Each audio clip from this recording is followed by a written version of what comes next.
Pernah ngerasa nggak sih kalau proyek software itu kadang kayak benang kusut yang nggak ada ujungnya? Nah, hari ini kita akan coba urai kekacauan itu. Kita akan bedah bareng-bareng gimana caranya mengubah kekacauan jadi sebuah disiplin yang lebih terstruktur. Khususnya buat kalian nih, mahasiswa informatika. Anggap aja sesi ini sebagai peta buat mengubah ide-ide brilian kalian jadi software yang berkualitas tinggi dan beneran jalan. Oke, kita mulai dengan sesuatu yang agak provokatif. Ada seorang eksekutif di perusahaan software besar yang pernah bilang, perangkat lunak sudah mati. Terdengar aneh banget kan? Maksudnya apa coba? Iya tentu aja enggak. Kenyataannya software itu justru makin hidup dan makin penting dari sebelumnya. Coba deh lihat sekeliling, semuanya digerakkan oleh software. Jadi pernyataan tadi itu bukan berarti softwarenya yang mati, tapi era di mana kita bisa bikin software secara serampangan, asal-asalan, nah era itu yang udah mati. Saking kompleksnya software zaman sekarang, cara kita membangunnya juga harus ikut berevolusi. Ini dia gambaran perjalanan kita hari ini. Kita akan mulai dengan membahas masalah-masalah klasik dalam project software. Terus kita cari solusinya lewat rekayasa perangkat lunak. Kita juga akan bedah kerangka kerjanya, lihat beberapa model proses yang ada, dan terakhir, yang paling seru, kita hancurkan mitos-mitos yang sering menyesatkan.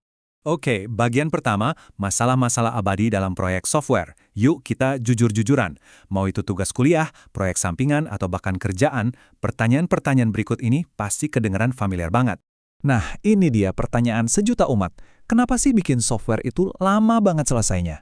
Kita ngerasa udah deket banget sama garis finish, tiba-tiba muncul bug aneh, atau ada permintaan fitur baru, dan deadline rasanya makin menjauh. Kayak lari di treadmill, nggak nyampe-nyampe. Lalu, soal biaya. Kenapa biayanya bisa tinggi banget? Dan biaya di sini nggak cuma soal uang loh ya. Bisa juga berarti waktu, tenaga, malam-malam begadang yang kita habiskan. Kalau nggak direncanain dengan benar, proyek software itu bisa jadi kayak lubang hitam yang nyedot semua energi kita. Ini nih yang paling bikin frustrasi. Rasanya kita udah testing berkali-kali, udah coba semua skenario, tapi entah gimana, selalu aja ada bug yang lolos dan baru ketahuan sama pengguna. Kenapa sih susah banget bikin software yang 100% bebas dari error? Semua kekacauan dan pertanyaan tadi akhirnya membawa kita ke satu solusi, rekayasa perangkat lunak. Ini bukan cuma soal jago ngoding, tapi ini soal pendekatan yang sistematis, yang terstruktur untuk membangun software secara profesional. Ini definisi formalnya. Kelihatannya kaku, tapi yuk kita bedah 3 kata kuncinya. Pertama, sistematis. Artinya kita nggak kerja acak-acakan. Kedua, disiplin. Maksudnya kita konsisten ngikutin proses yang udah disepakati. Dan yang paling penting, terukur. Jadi, kualitas dan progres itu bisa kita ukur pakai data, bukan cuma pakai feeling. Coba bayangin, rekayasa perangkat lunak itu kayak bikin kue lapis. Paling bawah, fondasinya adalah fokus pada kualitas. Ini dasarnya. Di atasnya ada lapisan proses, ini alur kerja tim kita. Naik lagi ada lapisan metode, ini cara-cara teknisnya, misalnya pakai Scrum atau analisis kebutuhan. Dan di paling atas ada peralatan atau tools, kayak code editor, debugger, dan lain-lain. Semuanya ini dibangun di atas fondasi yang sama, kualitas. Nah, sekarang pertanyaannya, gimana cara kita menerapkan ini dalam praktek? Jawabannya adalah dengan sebuah kerangka proses. Anggap aja ini kayak Google Maps yang ngasih kita panduan langkah demi langkah dari ide awal sampai produknya jadi dan bisa dipakai. Sebenarnya, hampir semua proses software itu punya 5 aktivitas inti ini. Semuanya dimulai dari komunikasi. Kita ngobrol sama klien, sama pengguna, buat benar-benar paham apa sih yang mereka butuhkan. Dari situ, kita lanjut ke perencanaan, bikin jadwal dan estimasi. Kalau petanya udah jelas, kita masuk ke pemodelan, bikin sketsa atau blueprint arsitektur softwarenya. Nah, baru deh setelah itu kita masuk ke konstruksi alias ngoding dan testing. Terakhir, deployment, kita rilis produknya dan kumpulin feedback buat perbaikan selanjutnya. Nah, yang menarik nih, kelima aktivitas tadi itu bisa disusun dengan cara yang beda-beda. Inilah yang kita sebut model proses. Dan penting banget buat diingat, nggak ada satu model yang paling hebat untuk semua kasus. Yang ada adalah model yang paling cocok untuk proyek spesifik yang lagi kamu kerjakan. Ini dia model yang paling klasik, waterfall. Sesuai namanya, prosesnya tuh linear, ngalir ke bawah kayak air terjun. Dari satu tahap, lanjut ke tahap berikutnya, dan nggak bisa balik lagi ke atas. Model ini cocok banget buat proyek yang kebutuhannya tuh udah super jelas dari awal dan nggak bakal berubah. Tapi ya itu, kelemahan utamanya adalah model ini kaku banget kalau ada perubahan di tengah jalan. Terus, gimana dong kalau kliennya aja masih bingung maunya apa? Nah, disinilah model prototyping jadi pahlawan. Kita nggak nunggu semuanya jelas dulu. Kita langsung bangun versi kasarnya, kasih lihat ke klien, dapat feedback, perbaiki, terus ulangin lagi. Ini adalah proses yang iteratif, produknya berevolusi barengan sama pemahaman si klien.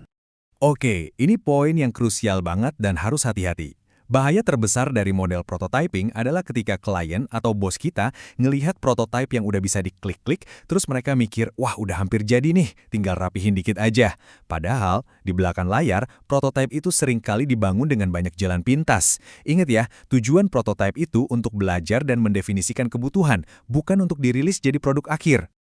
Oke, kita sampai di bagian terakhir, mitos versus realita. Yuk, kita bongkar bareng-bareng beberapa kesalahpahaman yang sering banget ngejebak para developer, terutama yang baru mulai. Mitos pertama, kerjaan kita selesai pas programnya berhasil jalan. Kenyataannya, siap-siap kaget ya. Data industri nunjukin kalau 60-80% dari seluruh biaya dan usaha itu dihabiskan setelah softwarenya dirilis ke pengguna. Buat apa? Ya buat pemeliharaan, perbaikan bug, penambahan fitur. Jadi, hari peluncuran itu bukan garis finish, tapi justru baru garis start. Mitos berikutnya. Yang penting kodenya jalan. Nggak salah, tapi nggak sepenuhnya benar juga. Tanpa dokumentasi yang baik, tanpa model desain yang jelas, dan tanpa rencana yang matang, software kamu itu bakal jadi mimpi buruk buat dikelola di masa depan. Kode yang berfungsi itu penting, tapi itu cuma puncak dari gunung es. Kutipan ini, ngena banget dan merangkum semuanya dengan sempurna. Makin cepat kamu mulai menulis kode, makin lama waktu yang kamu butuhkan untuk selesai. Artinya apa? Waktu yang kamu investasikan di awal untuk mikir, merencanakan, dan mendesain itu akan nyelamatin kamu dari pusingnya pengerjaan ulang yang jauh lebih makan waktu nanti.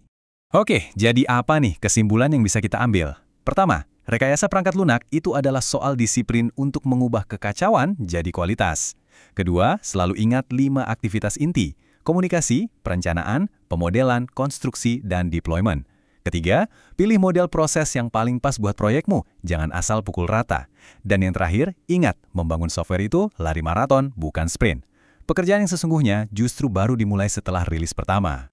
Nah, dengan semua ini, pertanyaan terakhir saya balikkan ke kalian. Untuk proyek kalian berikutnya, apakah kalian cuma akan membuat program, atau kalian akan benar-benar merekayasanya? Coba direnungkan. Terima kasih sudah menyimak.